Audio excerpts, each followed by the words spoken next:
علاش الشباب كيقول ما كايناش الخدمة في المغرب؟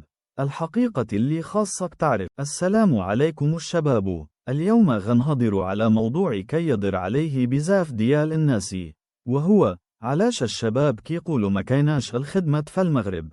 بزاف ديال الشباب كيقول قلبت على الخدمة وما لقتش، وكاين اللي كيقول المغرب ما فيه حتى فرصة.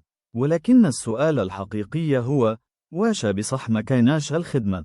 ولا حنا ما كنقلبوش بالطريقة الصحيحة؟ الحقيقة هي أن الخدمة ماشي سهلة، ولكن كاينة فرص كثيرة.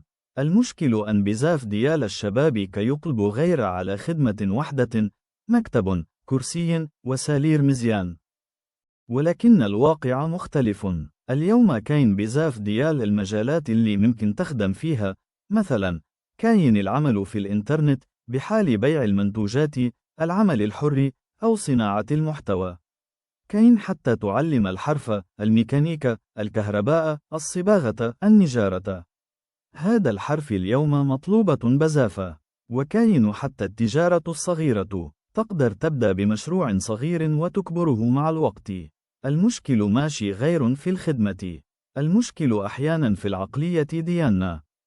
إلى بغية تنجح خاصك تتعلم مهارة، تصبر، وتبقى تحاول. النجاح ما كيجيش في نهار واحد، ولكن اللي كيخدم على راسه أكيد غادي يوصل. وفي الأخير نصيحة للشباب، ما تقولش ما كايناش الخدمة، قول شنو نقدر نتعلم باش نلقى الخدمة.